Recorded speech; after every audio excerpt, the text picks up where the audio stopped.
ഇത് ഫോർട്ട് ടെമ്പിളിലേക്കുള്ള വഴിയാണ്.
കാണുന്നത് ബദാമി ഫോർട്ടുകൾ കാണുന്നുണ്ട്.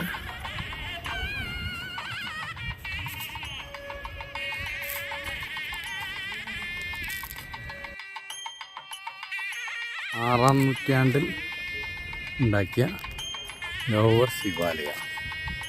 ഇതിൻ്റെ മുകളിൽ ശിവാലയ ഉണ്ട്. ഇതാണ് ലോവർ ശിവാലയ.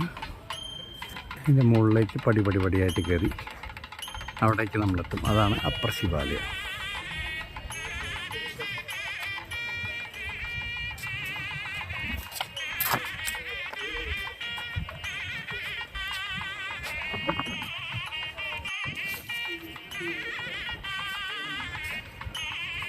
ശിവാലയം എഴുതിയിട്ടുണ്ടെങ്കിലും ശിവലിംഗമൊക്കെ അവിടെ നിന്ന് എടുത്ത് മാറ്റപ്പെട്ടിട്ടുണ്ട്. ഇതെല്ലാം ഇപ്പോൾ ഒരു മോണ്യുമെൻറ്റ്സാണ്, ഇത് ശിവാലയങ്ങളല്ല.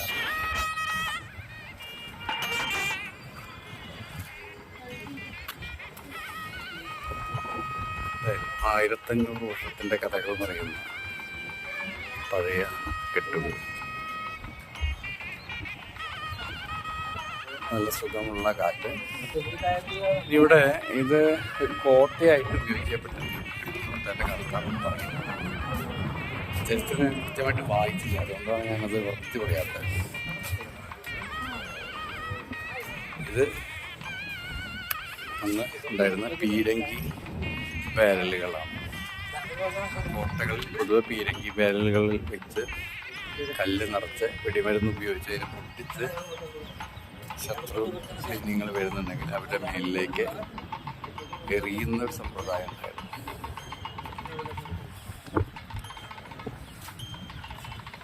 ഇവിടെയൊക്കെ വളരെ വൃത്തിയായിട്ട് തന്നെ വെച്ചിട്ടുണ്ട്. പക്ഷേ ഈ മ്യൂസിയത്തിൻ്റെ മുന്നിലേക്ക് എത്താനോ അല്ലെങ്കിൽ ഹെറിറ്റേജിൻ്റെ മുന്നിലേക്ക്, നമ്മുടെ ബദാമി കേവ്സിൻ്റെ മുന്നിലേക്ക് എത്താനോ ഉള്ള വഴികൾ മൊത്തം ഒരു ചേരി പ്രദേശം പോലെ വളരെ വൃത്തിഹീനമാണ്. അങ്ങോട്ട് എത്തിപ്പെടാൻ അതുകൊണ്ട് തന്നെ ഈ സഞ്ചാരികൾക്കുണ്ടാവുന്ന ചെറിയൊരു ബുദ്ധിമുട്ട് അവിടെയാണ്. ബാക്കിയെല്ലാം ആർക്കിയോളജിക്കൽ സർവേ ഓഫ് ഇന്ത്യ വളരെ ഭംഗിയായിട്ടെല്ലാം വൃത്തിയായിട്ട് സൂക്ഷിച്ചിട്ടുണ്ടെങ്കിലും വരുന്ന വഴികൾ വളരെ മോശമായിട്ടാണ് ഉള്ളത്. ഒരു തീരെ ശുചിത്വം പാലിക്കാതെ ഒരുപാട് പന്നികളും അതേപോലെ ജലമൊക്കെ വഴിയിലൊഴിച്ച് വളരെ വൃത്തിഹീനമായ രീതിയിലാണ്. അതിന് ഗവൺമെൻറ് രണ്ടും കൽപ്പിച്ച് എന്തെങ്കിലും സംവിധാനം ചെയ്തെങ്കിൽ വിദേശികളെല്ലാം വരുമ്പോൾ അത് നമ്മുടെ രാജ്യത്തിന് തന്നെ വല്ലാത്തൊരു നാണക്കേടാണ്.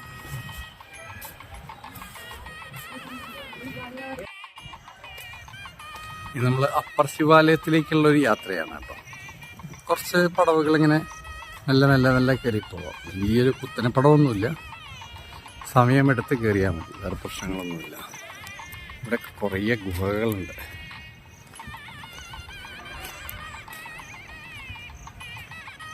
ഈ കേവുകളെ സംബന്ധിച്ച് അതിൻ്റെ മൂന്നാമത്തെയാണ്. ആദ്യം അജന്തയിൽ പോയി, എല്ലോറയിൽ പോയി, അവിടെ തന്നെ നാസിക്കിൽ പോയി. അത് കഴിഞ്ഞാണ് ഇപ്പോൾ കുറേ 2-3 വർഷത്തിന് ശേഷം ഞാൻ ബദാമി കേസിലേക്ക് വരുന്നത്. ഇതെല്ലാം കുറേ പൊതു സ്വഭാവമുള്ളതാണ്. ഈ കല്ലുകളൊക്കെ ഏകദേശം ഒരേപോലെയാണ്. ഇതൊന്നും കരിമ്പാറകളല്ല. അതുകൊണ്ട് തന്നെ ഇവിടെ ചൂടൊക്കെ വളരെ കുറവാണ്. നല്ലൊരു സുഖം അനുഭവപ്പെടുന്നുണ്ട്. കളർ നോക്കിക്കഴിഞ്ഞാൽ ഒരു ചെങ്കല്ല് പോലെയാണ്, ഒരു ചുവന്ന മാർബിളൊക്കെ ഉള്ള കളറില്ലേ, കളറാണ്.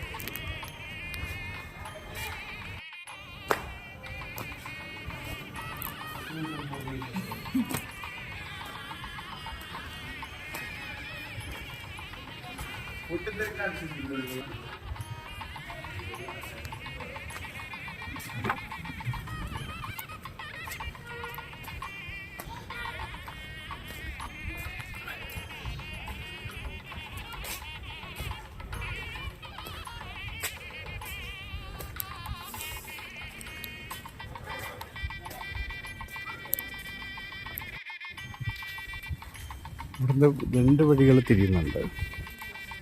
ഇതാണ് അപ്പർ ശിവാലയ്ക്കുള്ള വഴി എന്നാണ് തോന്നുന്നത്. നോക്കാം.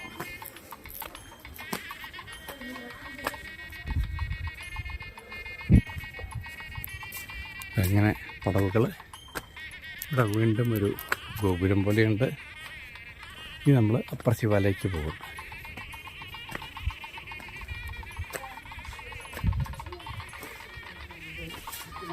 പാറക്കെട്ടിൻ്റെ ഇടയിലൂടെ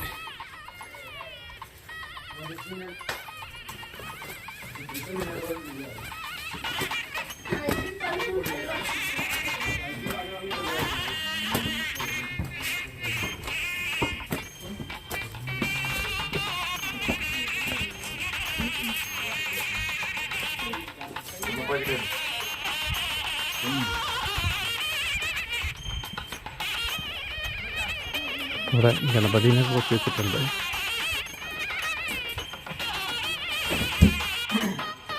അങ്ങനെ എത്തിക്കൊണ്ടിരിക്കുകയാണ്. എല്ലാം കോട്ടകളാണ് ഞാൻ പറഞ്ഞത്.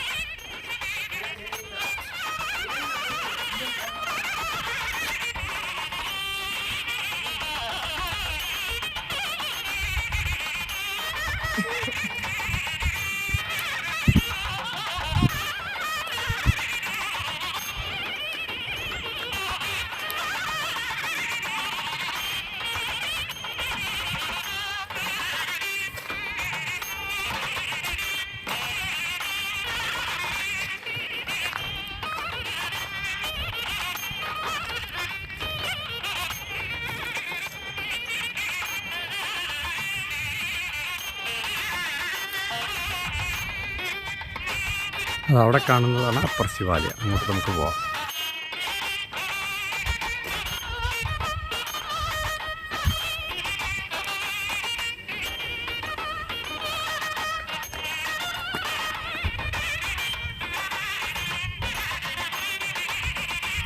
അപ്പോൾ നമ്മൾ ബദാമിൻ്റെ ഒക്കെ പീക്കിലെത്തിയിരിക്കുകയാണ് കേട്ടോ. ഈ മലയുടെ ഏറ്റവും പീക്കിലാണ്.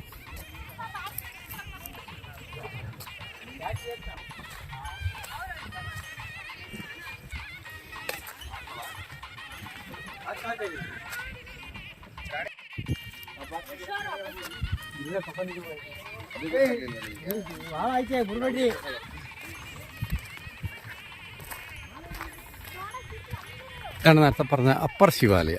അവിടെ തിരിക്കുകയാണ് നമ്മൾ. ഇങ്ങനെ കയറി ഈ കുന്നിൻ്റെ മുകളിലെത്തിയിരിക്കുകയാണ്.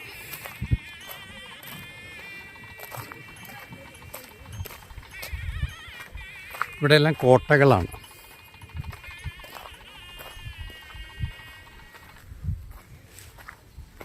ആ ഭാഗത്തായിട്ടൊരു മസ്ജിദ് കാണാം. വലിയൊരു പഴക്കമൊന്നുമില്ല ഒന്നുണ്ട്.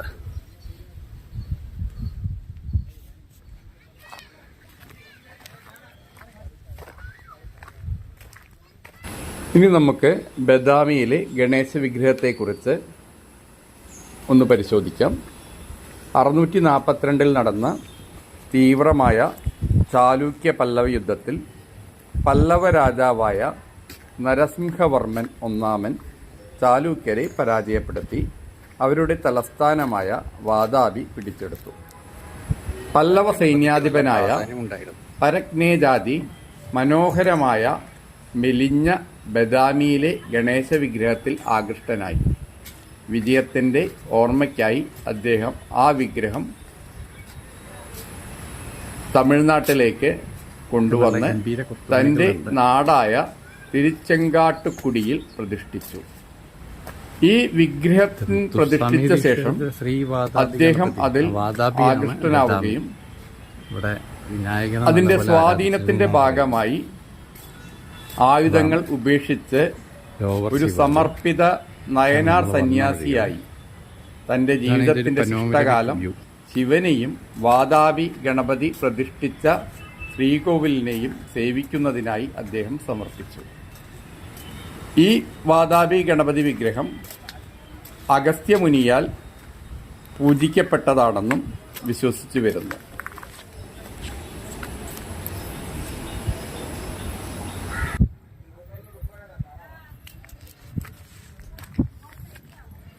ഒരു വാട്ടർ ടാങ്ക് ഉണ്ട്.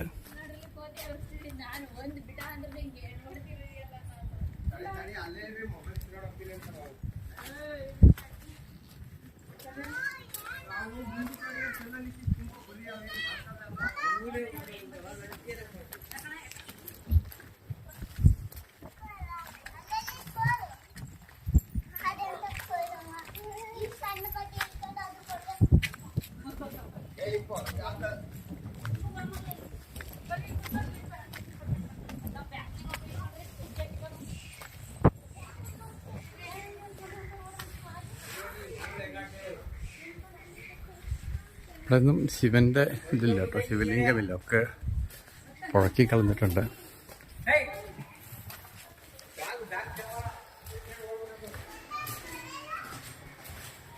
ഇതെല്ലാം വെന്റിലേഷനും വെളിച്ചത്തിനും വേണ്ടിയിട്ട് ഉള്ള ജാളികളാണ്.